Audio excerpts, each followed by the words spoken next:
तो ये है कि काफ़ी सारे लोग के जो क्वेश्चंस हैं वो रह गए थे, तो काइंडली आप लोग दोबारा से करना स्टार्ट करें।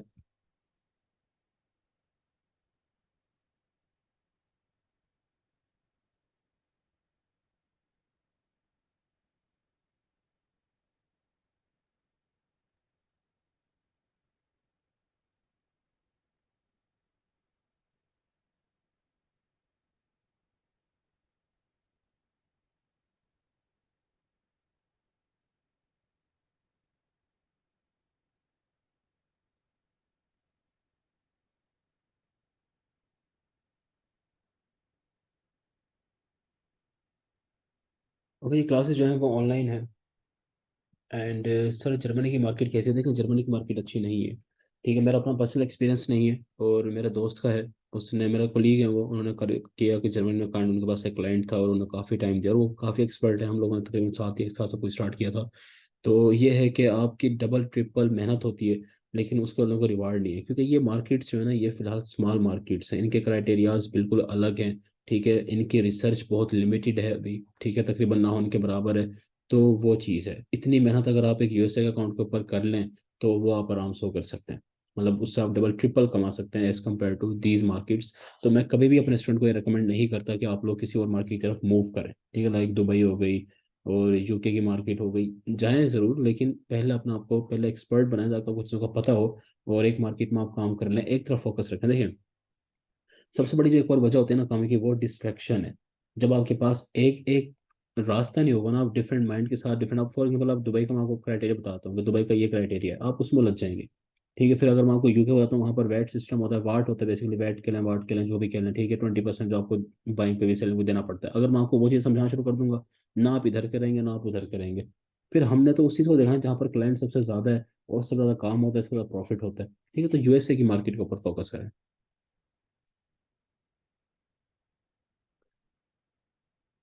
दुबई के जो लोग हैं ना, आप उनको ये मशवरा दें कि आप दुबई में रहें, बेशक आप अपना अकाउंट, मेरे पास जो क्लाइंट है वो दुबई का है। ठीक है, एक जो क्लाइंट है मेरा दुबई का है, दुबई से हम उसकी यूएसए मार्केट में काम करते हैं, तो दुबई वालों को ये मशवरा दें कि आप यूएसए मार्केट में काम करो। आप उनको कन्विंस करें।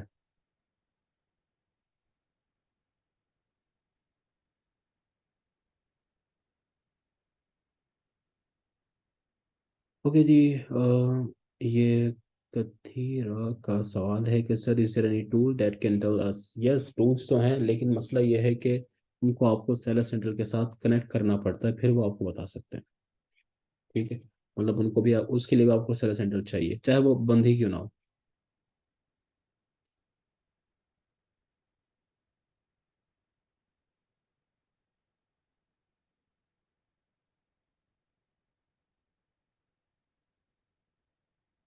ओके जी, यहाँ पर सॉरी, हाँ जी, सादुल्ला का एक बड़ा अच्छा सवाल है कि सर, अगर आप पेड दे रहे हैं तो इधर हमें इतना सिखाया जाएगा, इतना होगा कि एवरेज बंदा कमाने के काबिल हो जाए। That is very important thing.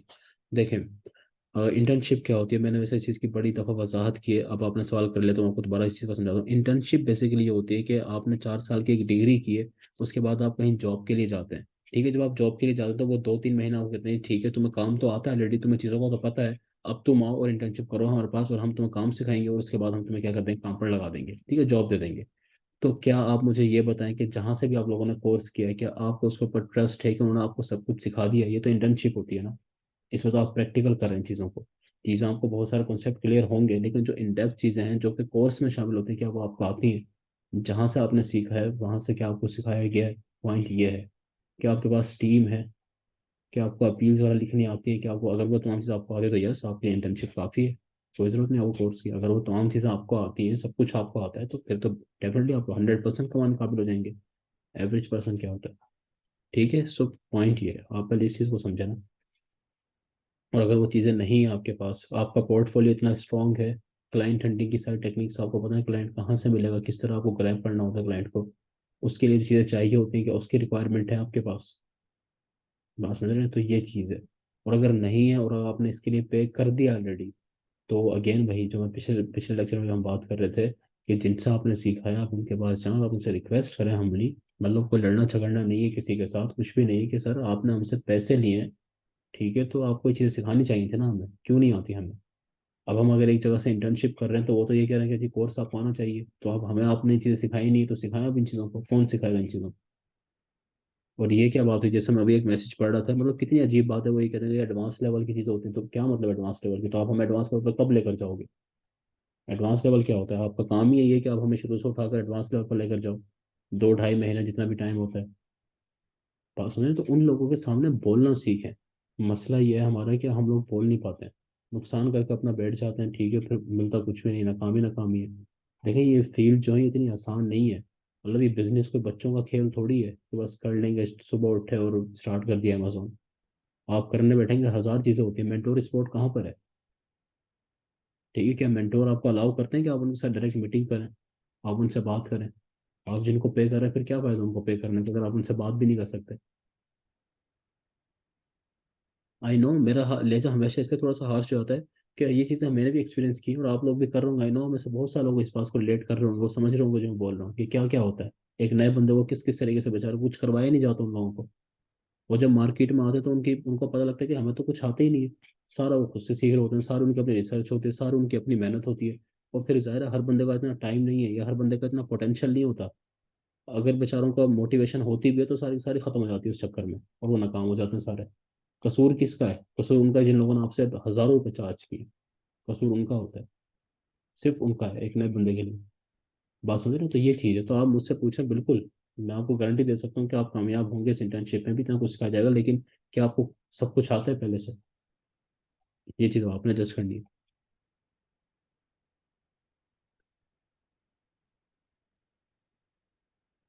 Sir Shahrukh Khan का ये सवाल है कि सर अगर किसी की प्रोडक्ट में सेल के बाय बॉक्स की परसेंटेज ज़्यादा हो बट उस सेल के रिव्यूज़ लेस देन 300, तो क्या उसकी प्रोडक्ट में जा सकते हैं? बिल्कुल जा सकते हैं। देखिए शाहरुख, अगर आपने पिछला भी आपने मीटिंग अगर अटेंड की है तो उसमें मैंने डिटेल में बताया है कि हमने ना ये देखना होता है कि हमारे पास कितने यूनिट्स हैं। ठीक है, हमारे पास कितने यूनिट्स हैं, हमने इस चीज़ को देखा है, 10 हैं, 12 हैं, 15 हैं, कितने हैं। तो अगर तो आपको लगता है कि यार अगर मेरे पास एक दो बाय बॉक्स आ गया और मेरे 10 12 यूनिट निकल गए। अच्छा, एक बाय बॉक्स का कितने चले जाते हैं आप यूनिट में आपको बताऊँ कि एक दफ़ा हमने एक प्रोडक्ट बाई की, ठीक है, और उस प्रोडक्ट का जो BSR था वो तकरीबन 1,20,000 पे चला गया। ठीक है, मतलब हमने जब बाई की, जब हमने उसको ऑर्डर किया था तो उसका 65,000 था, लेकिन जब तक हमारे पास वो आई प्रोडक्ट, क्योंकि आपको टाइम लग जाता थोड़ा सा, वो आई एम श्योर को प्रोसेस आपको पता होगा किस तरह लाइव होती है प्रोडक्ट। खैर, वो 1,20,000 उसका BSR चला गया। अब उसकी सेल्स आपको पता है कितनी थी? सिर्फ 90 थी। और जो हमारे यूनिट्स है वो थे 36 यूनिट्स। और जो हमारा प्रेप सेंटर था उसने कहा था कि जी एक हफ्ते की आपको हम फ्री देंगे, आप हमारी जगह पे रख सकते हैं, एक हफ्ते बाद आपको पे करना पड़ेगा। स्पेस की जगह होती है ना, मतलब जगह की कीमत होती है जहाँ पर आप उनकी डायमेंशन वगैरह होती है। ठीक है, तो हमारे एक हफ्ते के अंदर के निकल गए थे वो, क्योंकि उसके ऊपर सेल्स कम थे। अब देखें सेल्स सिर्फ 90 है। ठीक है, और बाय बॉक्स एक बंदा तकरीबन वहाँ पर 65% एक बंदा विन कर रहा था। लेकिन क्योंकि हमारे यूनिट बहुत कम थे, 36 यूनिट थे बस, तो हमारी निकल गई एक हफ्ते में और हमें नुकसान भी नहीं हुआ, कोई प्रॉफिट ही हुआ। ठीक है, तो ये चीज़ें मैटर करती हैं, ये जो चीज़ें होती है ना, मतलब हम एक प्रोडक्ट को ना सिर्फ एकदम ऐसे नहीं कह सकते कि ये अच्छी है बुरी है, इस तरह नहीं होता। कभी भी इस तरीके से चीज़ें नहीं वर्क करती। आपको पूरी डिटेल पता होनी चाहिए, आपको पूरी रीज़न और आपको पूरी गेम समझ में आएगी, तब आपको ये बातें समझ में आएंगी कि हमने किस परसेंटेज को छोड़ना है, किसको नहीं छोड़ना है, कब हमने छोड़ना है प्रोडक्ट को, कब हमने नहीं छोड़ना है। ये बात आपको तब समझ में आएंगी जब ये डिटेल्स आपको पता होंगी। आई एम श्योर कि आपको चीज़ क्लियर हो गई होगी। ठीक है, तो अब आप ये देखें कि अगर उस बंदे को, ठीक है, उसने बाय बॉक्स ले रखा है ज़्यादा, लेकिन आप कितने यूनिट के साथ उसके पास जाने वाले हैं। और याद रखिएगा कि शुरू में हम हमेशा सिर्फ 10 से 12 या 15 यूनिट के साथ जाते हैं। इससे ज़्यादा यूनिट हम परचेज नहीं करते, क्योंकि वो टेस्टिंग मोड होता है, उसमें आप टेस्ट कर रहे होते हैं, तो आपके लिए ठीक रहता है। समझिए बात? अच्छा जी, आयशा कह रही है सर आइडियली किसी प्रोडक्ट की कितनी सेल्स होनी चाहिए मिनिमम? कम से कम। देखें आयशा, ये मतलब इस तरीके से ना एक जवाब इसका नहीं दिया जा सकता। लेकिन अगेन मैंने जिस तरह बता रहा हूँ कि ये बहुत सारे फैक्टर्स के ऊपर डिपेंड कर रहा होता है। अब मैंने आपको बताया ना कि 90 सेल्स थी उसकी और हमारी प्रोडक्ट बिक गई, तो अब देखें प्रोडक्ट तो काइंड ऑफ सही थी। बात समझ रही है ना? तो अब मैं अगर मैं कहूँगा जी कम से कम 300 ही होनी चाहिए और इस चक्कर में आप अच्छी प्रोडक्ट को भी छोड़ दें, तो ये तो नुकसान वाली बात हो जाएगी ना। तो ये चीज़ें आपको बताना चाहिए, लेकिन ये है कि आप इतनी हो, मतलब सेलर्स आप देखें कितने सेलर्स हैं उसके ऊपर, और एक्टिव सेलर्स कितने, और आप उनको डिवाइड करें तो उस हिसाब से कैलकुलेशन आपकी होती है। बताने को तो आप कह सकते हैं 1,000 की देखना स्टार्ट कर दो, जब महीने की, इवन के आपको वो लोग भी मिलेंगे, वो महान लोग भी आपको मिलेंगे जो आप सकेंगे जी महीने की 4 4 हज़ार सेल हो। आप उनसे पूछो कि इस तरह की प्रोडक्ट फाइंड करना, यही तो बच्चे हिम्मत हार जाते हैं। अब वो बेचारा एक बच्चा कहाँ से 4,000 मंथली सेल्स की प्रोडक्ट लेकर आएगा? ठीक है, वो बताते ही नहीं है कि ये क्राइटेरिया क्या होता है, ये कब आपको समझना है इस चीज़ को, कि आपके यूनिट्स कितने हैं, आपने कितनी प्रोडक्ट बेचनी है, वहां पर सेलर्स कितने हैं, ये इस चीज़ के ऊपर डिपेंड करेगा। ओके जी, अब बात पूछ रहे हैं सर्विस एंड एवरेज प्राइस। हाँ, न्यू भी आप दोनों कंसीडर कर सकते हैं, आप बाय बॉक्स की कर लें। देखिए न्यू में और बाय बॉक्स में फ़र्क ये होता है कि बाय बॉक्स मतलब ये कि जिस प्राइस के ऊपर बाय बॉक्स मिलता रहा है, ठीक है। फॉर एग्जांपल हम ये कहते हैं कि न्यू ऑफर्स तो आ ही जा रही हैं, कोई 15 की बेच रहा है, कोई 16 की बेच रहा है, लेकिन 9 डेज में जो बाय बॉक्स विन होता रहा है वो 14 पे होता रहा है, तो आप 9 डेज की बाय बॉक्स की कर लें, मतलब इसमें कोई इशू होगा नहीं, और आप देखेंगे कि बहुत मिनिमम सा फर्क होता है। तो चलो आप अपनी आसानी के लिए बेशक बाय बॉक्स की कर लें, ठीक है।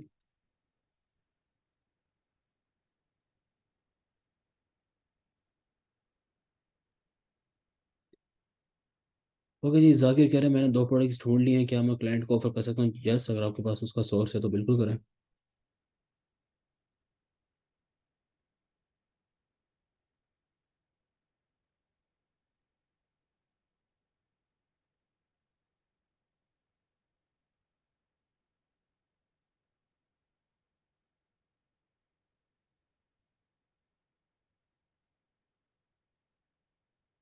ओके जी, अरीशा कह रही है सर मैंने यूएस मार्केट का लर्न किया, बर्ड हंटिंग ही सीखी, फिर यूएई मार्केट में प्राइवेट लेवल स्टार्ट किया है।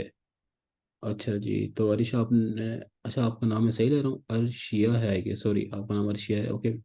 सो आपने खुद स्टार्ट किया पीएल एंड मतलब आपने कहीं से सीखा है पीएल, किसी के साथ आप कर रही हैं, मतलब ये काफ़ी सारे डिटेल्स चाहिए होंगे ना बताने के लिए, ठीक है। आप पीएल खुद कर रही हैं, किसी के साथ मिलकर कर रही हैं, कोई क्लाइंट आपके पास है, आपकी कितनी रिसर्च है उस चीज़ के बारे में, अब तक आपको क्या लग रहा है सक्सेस रेशो क्या है, मतलब आपके कितने का आपको चांसेस लग रहे हैं, क्या मुश्किलात आपको आ रही हैं, ठीक है। तो हम उस चीज़ को देखते करेंगे ना, कितना आपका बजट है।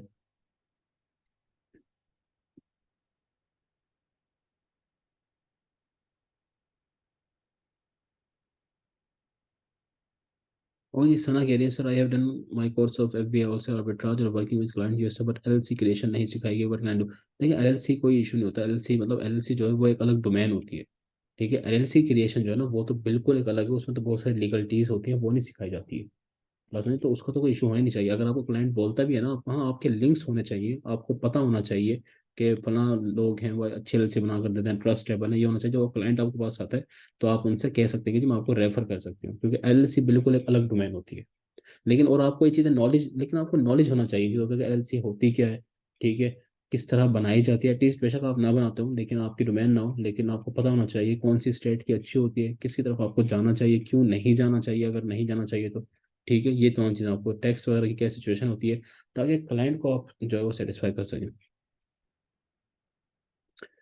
Sir product hunting with sourcing कितने लोगों को, जितना आपका ज़मीर आपको अलाउ करता है सीधा। इसका जवाब ये है कि आप जितना आपको आपको लगता है कि आपको देना चाहिए, ठीक है। एथिकली तो आपको सिर्फ एक को ही देना चाहिए, लेकिन आप 3 4 को भी सेल कर देंगी तो कोई मसला ज़ाहिर है होगा नहीं, आप तो अपने पैसे ले लेंगी। लेकिन ये होता है कि लिस्टिंग समटाइम्स ख़राब हो जाती है, तो अगेन यहाँ पर हम एथिकल रूल्स को हम अप्लाई कर सकते हैं कि आप एक ही क्लाइंट को दें, लेकिन वो आपकी मर्ज़ी, अगर आप 4 5 को देना चाहें तो।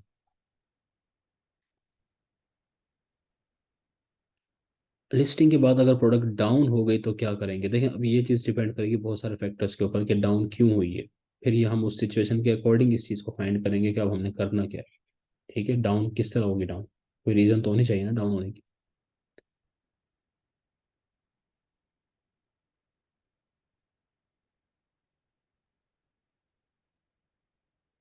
कोई अनिला हजवार कह रहे हैं सर कीपा अक्सर दिखाता है कि एफबीआई बैठे हैं 5 अच्छे, बट अमेजोन पर 5 या 6 ना, तो देखें कोई भी टूल जो है ना, चाहे वो कीपा है, चाहे वो जो है स्कैन अनलिमिटेड है, ठीक है, चाहे वो जंगल स्काउट है, मतलब चाहे हीलियम, कोई भी टूल जो होता है ना, वो कभी भी 100% रिजल्ट नहीं दिखाता, ठीक है। वो 90% आपका देगा, 85%। अब इसके रीज़न क्या होते हैं देखें, किसी का भी सिस्टम जो होता है ना वो इतना फास्ट अपडेट नहीं होता, अपडेट लेने में तो सर टाइम लेता है। अब फॉर एग्जाम्पल मैं अगर आपको एक सिंपल एग्जाम्पल दूं कि अमेजोन के ऊपर 7 सेलर्स हैं, ठीक है, कीपर शो कर रहा है कि जी 7 सेलर्स मौजूद हैं, एक उसी वक्त जो है ना वो आउट ऑफ स्टॉक चला जाता है, अब वहां पर कितना होगा, 6 हो गए। तो क्या आपको लगता है कि कीपर इतना फास्ट काम करेगा कि वो भी फौरन 6 दिखाएगा? उसको थोड़ा सा टाइम लग सकता है, ठीक है। तो समटाइम ये सिचुएशन बनती है, थोड़ा सा वो टाइम लेता है अपडेट करने में चीज़ को।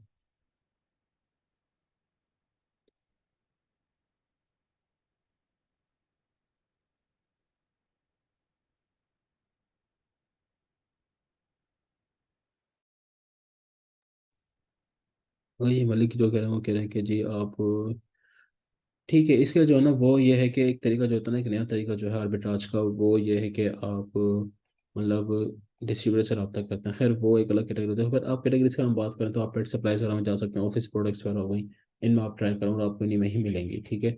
और इलेक्ट्रॉनिक्स में भी आप जा सकते हैं। क्या हमारी मैप पॉलिसी होनी चाहिए? क्या हमारी मैप पॉलिसी होनी चाहिए? आपकी मैप पॉलिसी क्यों होगी? आपको एक्चुअली आइडिया है कि मैप पॉलिसी क्या होती है? मैप पॉलिसी होती है मिनिमम एडवर्टाइज्ड प्राइस पॉलिसी, वो तो ब्रांड देता है। सॉरी मैं आपकी बात समझा नहीं, नया हम पूछ रहे हैं कि हमारी मैप पॉलिसी होनी चाहिए, तो आपकी तो मैप पॉलिसी हो ही नहीं सकती, ये तो ब्रांड की तरफ से होती है। ठीक है, ब्रांड जब आपसे ये कहता है ना कि आप फॉर एग्जांपल $20 से कम का आप सेल नहीं कर सकती, that is map policy. Sir client handling कब स्टार्ट होगा? वो लास्ट लेक्चर्स होते हैं।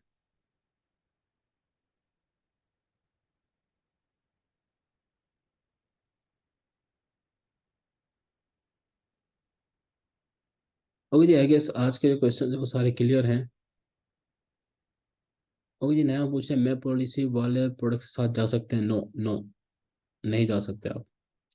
ठीक है, मैप पॉलिसी वालों को आपने नहीं जाना है। अगर तो आप ब्रांड अप्रूवल लेकर जा रहे हैं फिर तो ठीक है, अगर आप आर्बिट्राज करें फिर नहीं।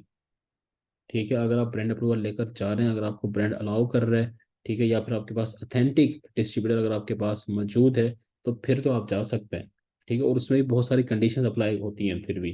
ठीक है, कि मैप पॉलिसी अगर है तो वहाँ पर कंपटीशन कितना है, और ये हमारे साथ हुआ था। मतलब मेरे कोलीग के क्लाइंट थे, और उन्होंने जो है वो मैप पॉलिसी वाली प्रोडक्ट लगा दी। और जाहिर है कि अब मैप पॉलिसी होती है कि अगर आप इस चीज़ को समझें, वो ये होती है कि ब्रांड आपको कम पे अलाउ नहीं करता। वो आपसे कहता है कि जी आपकी जो प्राइस है वो 15 से कम नहीं होनी चाहिए। अब होता है कि बाय बॉक्स विन करने के लिए आपको प्राइस डाउन करनी पड़ती है, लेकिन ब्रांड आपको करने नहीं दे रहा। तो फिर इसका नुकसान क्या होता है कि आपको एक ही प्राइस रखनी पड़ती है। अब जब सबकी एक ही प्राइस होती है तो बाय बॉक्स की रोटेशन में मसला आता है। ठीक है, तो उनकी सेल्स ही नहीं आई, और फिर अल्टीमेटली उनको जो करना पड़ा कि उन्होंने अपनी लिक्विडेट किया अपनी इन्वेंट्री को, और उनको तकरीबन $200 का नुकसान हुआ था। ठीक है, उनके तकरीबन 100 यूनिट थे, और जिसमें से सिर्फ 15 से 20 ही सेल हो सके थे, बाकी सारे उनको लिक्विडेट करने पड़े। लिक्विडेशन जो होती है, आई एम श्योर कि आपको पता होगा लिक्विडेशन क्या होती है। ठीक है, तो लिक्विडेट जब कर दिया उसको, तो फिर वो ज़्यादा इतना ज़्यादा पैसा आता नहीं है, अमेजोन के आप लिक्विडेट कर देते हैं। ठीक हो गया, तो वो उनको बचा कुछ भी नहीं। तो मैप पॉलिसी जानना खतरनाक होता है, लेकिन अगर वही है कि बहुत सारी चीज़ें हमें एनालाइज करनी होती हैं।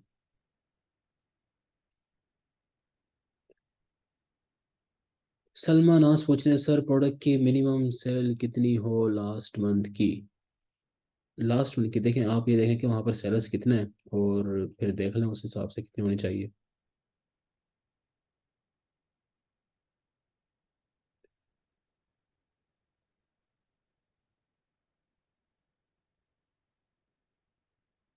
तो ये वीडियो अपलोड या wholesale course video on YouTube? No, वो सिर्फ जो है स्टूडेंट का प्राइवेट ग्रुप्स होते हैं, वो सिर्फ स्टूडेंट के लिए हैं। ठीक है, जो लोग डेडिकेटेड हैं, क्योंकि डिफ्रेंशिएट करना मुश्किल है फिर। ये हो गया, तो उनके डेडिकेटेड जो तो ग्रुप्स में आते हैं उनके साथ ही उनको शेयर किया जाता है, उनके लिंक्स वगैरह होते हैं। ओके जी, आई गेस सब कुछ क्लियर है। एंड होपफुली आप लोगों को सब कुछ अब तक क्लियर हो गया होगा जितना ही पड़ा है। और बहुत सारे क्वेश्चन होते हैं वो थोड़े से आगे के से, मतलब जो आगे आप डिस्कस करने वाले हैं, तो उसमें शायद आपको चीज़ों को क्लियर हो जाएगा मजीद। ठीक है, एंड बाकी जो है फिर लेक्चर जो है प्रॉपर वो चलते रहेंगे। ठीक हो गया, एंड जो बाकी अनाउंसमेंट्स और होंगी वो आपके साथ जो एडमिन है वो आपके साथ कर देंगी। एंड आप लोग जो है प्रैक्टिस लाजमी करते रहें, कामयाब होना जो है इसमें आसान है। ठीक है, और यह है कि कंसिस्टेंसी चाहिए, मेहनत चाहिए, और प्रॉपर स्ट्रेटजी चाहिए, आपको प्रॉपर एक रास्ते का पता होना चाहिए। ठीक है, डिस्ट्रैक्ट बिल्कुल ना हो, घबराएं बिल्कुल भी नहीं। ठीक है, ये ना सोचे कि नाकामी है या हम नहीं कर पा रहे हैं, इतनी जल्दी नहीं होता। ठीक है, प्रॉपर आपको पता होना चाहिए। और और बहुत सारी चीज़ें जो होती हैं, मतलब वो सारी चीज़ें आपको इन डेप्थ आपको आनी चाहिए। ठीक है, मतलब आप वो चीज़ें नहीं सीखेंगे, वो चीज़ें नहीं करेंगे, तो फिर जो है वो थोड़ी सी मुश्किल आएगी, और आपको डिसहार्ट आप लोग हो जाएंगे। इसमें कमाने के 4 से 5 तरीके होते हैं, जिनमें काफ़ी सारी वीडियोस ऑलरेडी मौजूद भी हैं। और पहले उसमें मैंने बात की थी लेक्चर में भी, अपने इंट्रोडक्टरी लेक्चर में, किस तरीके से आप लोग अर्निंग वगैरह इसमें कर सकते हैं।